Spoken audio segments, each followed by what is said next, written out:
Hello everyone, I'm Abhishek and once again I welcome you all to my YouTube channel ज्ञान दर्शन bye अभी। तो आज के इस वीडियो में हम लोग डिस्कस करने वाले हैं मॉडर्न आर्ट एंड आर्किटेक्चर, जो कि बीपीएससी मेंस के लिए यूज़फुल रहने वाला है।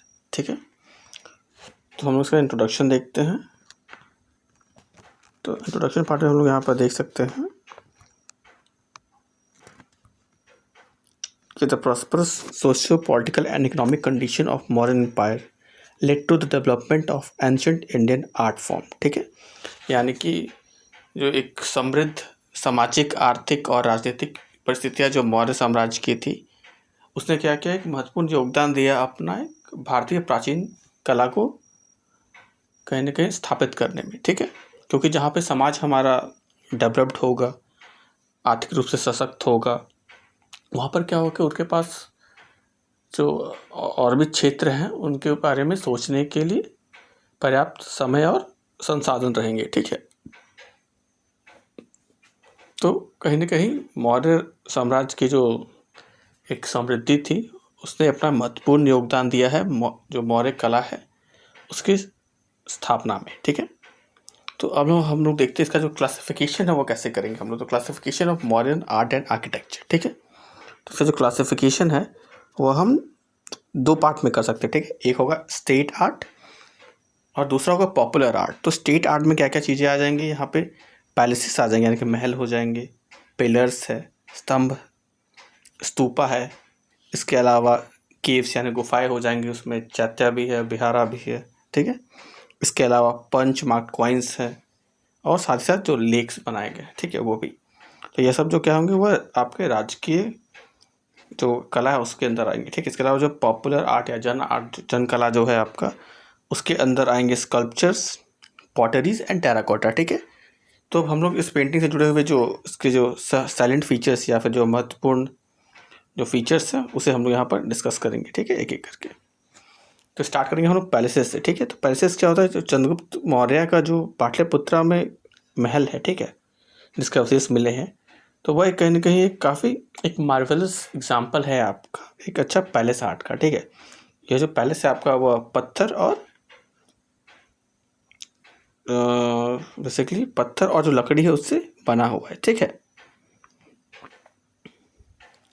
और यहाँ पे क्या है कि बेसिकली इसमें यह जो महल है आपके, महल का अवशेष जो वहाँ पटना में पाटलिपुत्रा में मिला है, उसमें क्या है कि मुख्यतः आपको एक 80 पिलर का एक हॉल जो है उसके अवशेष वहाँ पे प्राप्त हुए। ठीक है, और यह जो 80 पिलर का जो ये हॉल है, इसे कहते हैं कि जो मैगस्थनीज है उसके द्वारा एक कहीं ना कहीं एक जो मानव जो सभ्यता है उसका एक महत्व जो क्या बोला जाए उसे एक प्रमुख जो आविष्कार है उस रूप में इसे कहा गया है। ठीक है, तो मैगस्थनीज जो कहा है उसे कहा है कि great creation of Mankind by. ठीक है, इसके ग्रेटेस्ट क्रिएशन ऑफ मैनकाइंड, तो ये मैगस्थनीज के द्वारा कहा गया है जो चंद्रगुप्त मौर्य का जो पैलेस पाटलिपुत्रा में है उसके बारे में। ठीक है, फिर अगला जो हम लोग देखेंगे वह है पिलर्स। ठीक है, जो सेकेंड जो टॉप आपका स्टेट आर्ट है पिलर, उसके बारे में हम लोग यहाँ पे देखेंगे। तो यहाँ पे क्या होता है कि मोनोलिथिक पिलर्स मिलता है हमें अशोक का देखने को। ठीक है, यानी कि सिंगल एक ही पत्थर से बना हुआ जो पिलर है वो हमें देखने को मिलता है अशोक से जुड़े हुए। ठीक है, तो और यह जो पिलर है आपका मुख्यतः यह जो स्तंभ है वह चुनार जो सैंडस्टोन है उससे बना हुआ था, इसमें से काट कर इसके अंदर नक्काशी करके और इसे पॉलिश करके इसे बनाया गया था। ठीक है, यह जो स्तंभ है आपका वह धार्मिक और प्रशासनिक दोनों रूप से इसका महत्व है। ठीक है, और इसका जो बेस्ट एग्जाम्पल है वह अशोक का सारनाथ पिलर है। ठीक है, जिससे कि हमें बेसिकली भारत का जो राष्ट्रीय चिन्ह है उसके रूप में भी इसे कहीं ना कहीं अडॉप्ट किया गया है। ठीक है, अगला जो हमारा कैटेगरी है वह स्तूपा। तो स्तूपा क्या होता है, बेसिकली एक सॉलिड डोम है जो कि आपका ईटा और पत्थर से बना हुआ है। ठीक है, ईट और पत्थरों से बना हुआ है बेसिकली, और यह जो कला है वह बुद्धिज़्म से प्रेरित है। इसमें क्या होता है कि एक सेमी ओवल शेप का, यानी कि अंडे से मिलता जुलता आकार का एक संरचना है, जिसमें कि ऊपर आगे में एक तोरण गेट होता है, उसके ऊपर में प्रदक्षिणा पथ होता है, सबसे जो आपका जो गुम्बद है उसके ऊपर में यहाँ पे मेथी होता है, फिर यस्ती होता है और चैत्रा होता है। ठीक है, तो अशोक जो है आपका ऐसा माना जाता है, जो सम्राट अशोक है उनके द्वारा लगभग 84,000 जो स्तूपा है उसका निर्माण कराया गया था, ठीक है। और सांची और जो सारनाथ का स्तूपा है वह उनमें से ही प्रमुख स्तूपा में से एक है, ठीक है। अगला जो कैटेगरी है हमारा वह है फोर्थ में क्या है हमारा केव्स है।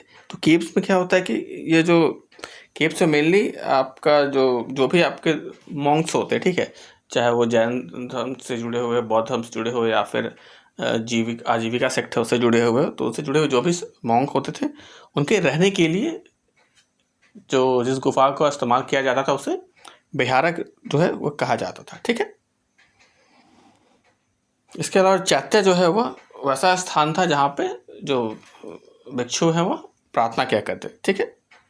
तो जो केव्स है आपका उसका एग्जाम्पल है बाराबर केव्स ऑफ गया, ठीक है।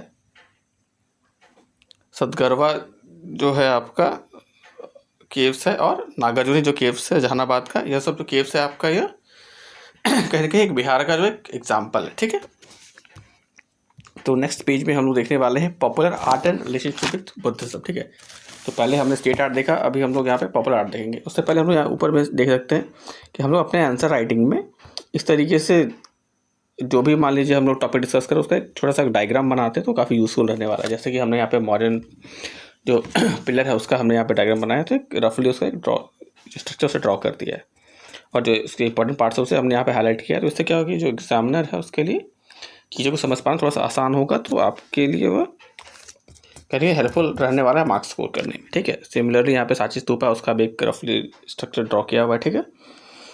तो हमें इन सब चीज़ों को भी एग्जाम में ट्राई करना है, ठीक है।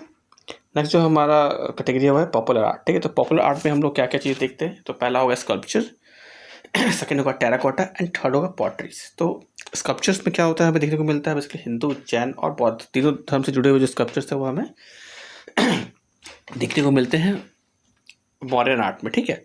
तो उसका जो एक प्रसिद्ध आपका जो स्कल्पचर है वह है यक्ष और यक्षिणी, ठीक है, जो कि आपका वैशनागर दीदारगंज पटना जो है वहाँ से प्राप्त हुआ है, ठीक है। अगला जो पॉपुलर आर्ट है वो टेराकोटा है। तो टेराकोटा में क्या होता है बेसिकली आपके मिट्टी से बने हुए जो फिगर्स है, चाहे वो जानवर के हो, जानवर में हाथी है, बैल है या फिर बर्ड्स है, पैरट है, उनका जो मिट्टी से बना हुआ संरचना जो प्राप्त होता है, ठीक है। तो वैसे कुछ प्रमुख संरचना जो है आपका वो सारनाथ, मथुरा, बस्ता और कुम्भरार से प्राप्त हुआ है, ठीक है। नेक्स्ट जो हमारा पॉपुलर आर्ट है वो है पॉटरीज, ठीक है। तो पॉटरीज में क्या है हमारा ये टेराकोटा पॉटरीज है जो है आपका नॉर्दर्न वेयर जो basically northern black polish ware जो आपका पॉटरी है वह कहीं ना कहीं उस वक्त प्रचलन में था, और उसमें क्या होता था कि आपको एक अच्छे एक फिनिश पॉलिश किया हुआ एक चमकीला जो है चमकदार जो उसका जो सतह हुआ रहता था, ठीक है। और ऐसे जो मिट्टी के जो पॉलिश की हुई जो पॉटरीज है वह हमें कौसाम्बी और पाटलिपुत्र से प्राप्त होती है, ठीक है। अब हम लोग यहाँ पे देखने की कोशिश करेंगे रिलेशनशिप विद बुद्धिज्म, ठीक है। तो यहाँ पे जो अशोक है, आप हम जानते हैं कि अशोक ने बुद्धिज्म को अपना लिया था, ठीक है। अशोक के द्वारा कलिंग युद्ध के बाद बौद्ध धर्म को अपनाया गया था, ठीक है, उपगुप्त के द्वारा उनसे कहने की दीक्षा जो प्राप्त की गई थी। तो यहाँ पे क्या होता है कि अशोक जो है वहाँ पे कहने कहीं मौर्य साम्राज्य जो है वह बुद्धिज्म को एक स्टेट पैट्रोनेज देता है, ठीक है। साथ साथ क्या होता है यहाँ पे जो पिलर है, स्तूपा है, चैत्य और विहार है, ये सब अशोक के द्वारा बनाए जाते हैं जो कि बौद्ध धर्म से प्रेरित थे, ठीक है। इसके अलावा जो अशोक से जुड़े हुए जो भी पिलर है उसके ऊपर हमें कमल देखने को मिलता है, चाहे मोटिव्स में जो अलग जानवर के जो वहाँ पे पुतले बने हुए हैं उसमें हमें मूर्तियाँ जो बनी उसमें हमें जैसे कि बैल है या फिर लायन है, तो बुल है, तो इन सब चीज़ों का कहीं ना कहीं हमें देखने को मिलता है जो कि बौद्ध धर्म से जुड़े हुए हैं चिन्ह है, ठीक है। इसके अलावा क्या होता है कि जो नागार्जुनी और बराबर केव्स है, ठीक है, उसके अंदर भी काफ़ी बारीकी से नक्काशी बेसिकली आपका उसे क्या कहेंगे हम, नक्काशी कह सकते हैं या फिर कार्विंग जो होता है, कार्विंग करके उस पर अलग तरह की जो इंस्क्रिप्शन है या फिर चित्रकला है वह बनाई गई है इन सब गुफाओं में भी, ठीक है। वह भी बौद्ध धर्म से ही जुड़े हैं मुख्यतः। कुछ जो गुफा है वह आजीविका सेक्ट से है, बाकी सब जो जनरली बौद्ध धर्म से जुड़े हुए ही हैं, ठीक है। इसके अलावा यहाँ पे क्या होता है कि जो पिलर है उसके ऊपर जो भी आपका मैसेज इंस्क्राइब किया हुआ है, ठीक है, वह सब जो मैसेज है आपका कहीं ना कहीं वह भी बौद्ध धर्म से जुड़ा हुआ है। जैसे कि अहिंसा हो गया, जानवरों की जो बलि हो उस पर रोक लगाना, थम घोष, इन सब चीज़ों का जो आपका वर्णन है किया गया है वह भी आपका कहीं ना कहीं जो है बौद्ध धर्म से जुड़ा हुआ ही है, ठीक है। इसके अलावा जो यक्ष और यक्षिणी की मूर्ति जो मिली है, या फिर यक्ष और यक्षिणी की जो मूर्ति उस वक्त जो है वहाँ पे प्रचलन में थी बनाने की, तो वह भी एक तरह का जो फोक आर्ट है आपका वह भी बुद्धिज्म से ही जुड़ा हुआ है, ठीक है। अब हम लोग देखेंगे यहाँ पे basically foreign influence on modern art, ठीक है।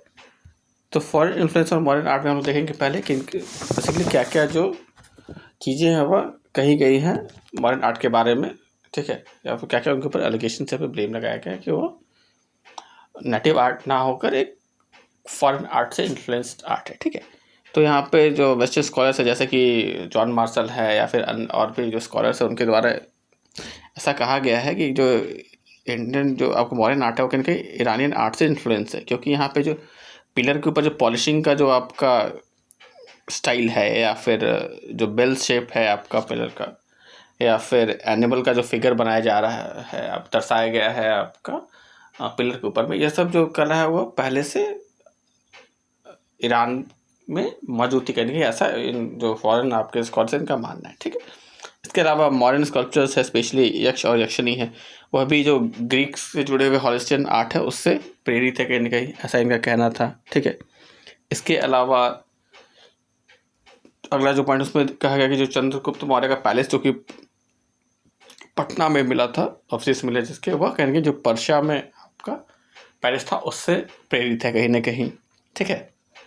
इसके अलावा जो गौतम बुद्ध का जो मस्कुलर स्टैचू मिला है जिसमें घुंघराले बाल दिखाए गए हैं, वह भी कहीं ना कहीं जो ग्रीक जो भगवान थे अपोलो, ग्रीक गॉड, उनसे प्रेरित है कहीं ना कहीं, ठीक है। इसके अलावा अगला जो पॉइंट है वह है अशोका का जो इंस्क्रिप्शन है ग्रीक और रोमैनिक लैंग्वेज में है, वह भी कहीं ना कहीं इस बात को दर्शाता है कि जो भारतीय जो मॉडर्न कला है वह कहीं ना कहीं जो ग्रीक या फिर दूसरे जो पर्शियन आर्ट है उससे कहीं ना कहीं प्रेरित है कहीं ना कहीं, ठीक है। इसके अलावा अगला जो पॉइंट है यहाँ पे वह है कि जैसे कि यहाँ पे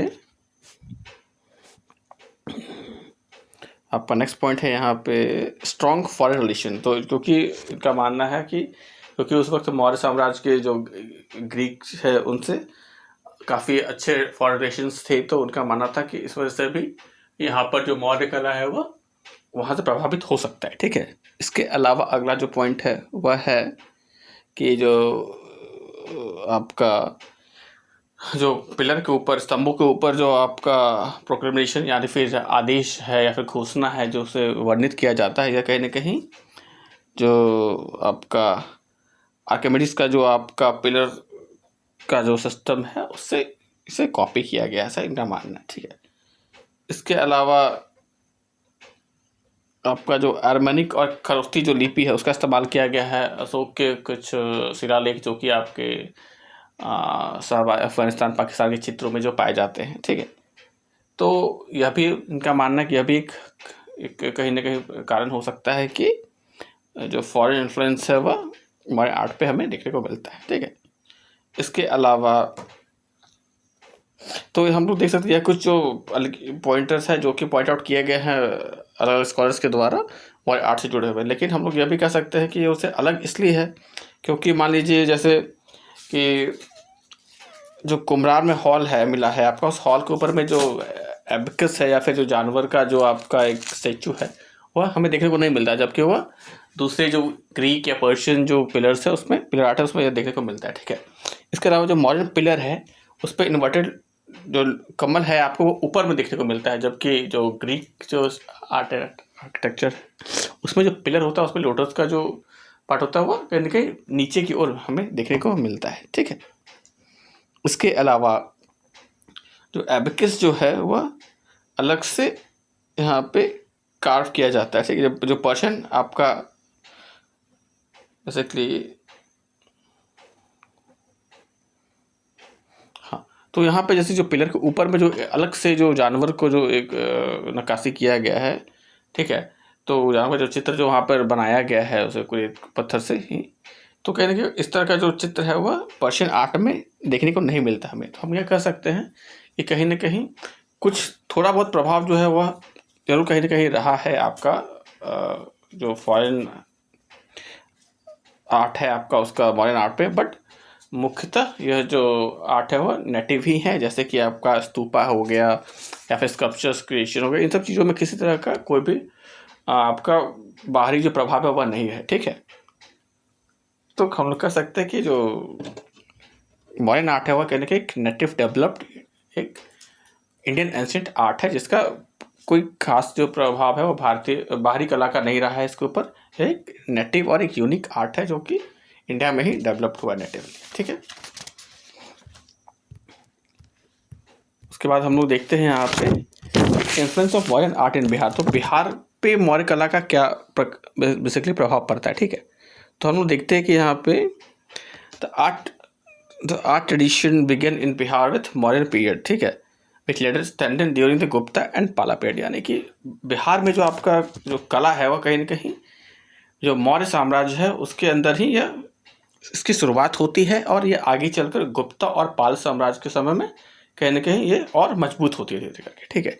तो जो कला और जो आपका जो बेसिकली कला जो है आपका उसका जो स्थापना है कहीं ना कहीं देखा जाए तो मौर्य काल में ही एक बेसिकली एक लार्ज स्केल पे हमें देखने को मिलता है बिहार में, ठीक है। और जो कि आगे चलकर गुप्ता और पाल जो शासक होते हैं उनके समय में यह और ज़्यादा कहीं ना कहीं मजबूत होता है। इसके अलावा क्या होता है जो हमें कुम्हरार में जो पैलेस मिला है आपका उस वह भी जो कि अभी एक टूरिस्ट साइट में डेवलप किया जा चुका है जिससे, तो वह भी कहीं ना कहीं एक हमें मौर्य कला का ही जो अवशेष है वो हमें वहाँ पर देखने को मिलता है। इसके अलावा जो अशोक का जो स्तंभ है जो कि लौरिया अरिराज और लौरिया नंदनगढ़ में मिला है हमें बिहार में, ठीक है, तो वह भी कल्चरल हेरिटेज के रूप में बिहार में कहीं ना कहीं वर्णित है, ठीक है। इसके अलावा जो कोहा विहार है या फिर जो केव है आपका कि बाराबर और नागार्जुनी हिल्स जो गया में है, ठीक है, ये सभी कहीं ना कहीं कल्चरल हेरिटेज साइट है बिहार का, ठीक है। इसके बाद जो फोक आर्ट है वह भी कहीं ना कहीं जो मॉडर्न आर्ट है उससे जुड़ा हुआ है बिहार का, ठीक है। तो हम लोग कह सकते हैं कि जो मौर्य आर्ट है आपका वह कहीं ना कहीं बिहार में जो आपका राजनीतिक स्थिरता थी या फिर यहाँ पे जो आपका कहीं ना कहीं प्रॉस्पेरिटी थी, ठीक है, जो लोगों के बीच में काफ़ी डाइवर्सिटी था, यहाँ पे सभी धर्म से जुड़े हुए लोग थे और सब लोग अच्छे से रह रहे थे कहीं ना कहीं मौर्य काल में, ठीक है, चाहे वो हिंदू धर्म से जुड़े हुए हो, जैन से हो या बुद्धिज्म से हो, ठीक है। तो ये जो डाइवर्सिटी था यह रिलीजियस डाइवर्सिटी था यह भी कहीं ना कहीं एक आर्टिस्टिक इन्वायरमेंट को डेवलप करने में कहीं ना कहीं हेल्प कर रहा था, ठीक है।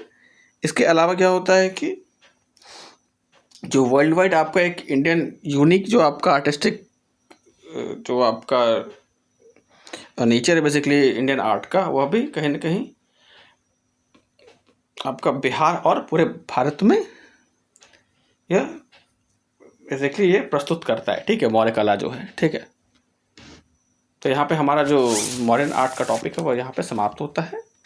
आप इसमें से जो भी आपको महत्वपूर्ण लगता है आप उसे एज ए नोट्स आप यहाँ से आप अपने पास लिख सकते हैं, ठीक है, जिससे कि आपके जो पर्सनल नोट आपके खुद के द्वारा जो बनाया गया नोट्स है वह भी कहीं ना कहीं उससे मजबूत होगा। अगर आपने अभी तक नोट्स नहीं बनाए तो आप इसे कहीं ना कहीं अपने नोट्स के रूप में पूर्णतः भी इस्तेमाल कर सकते हैं, ठीक है।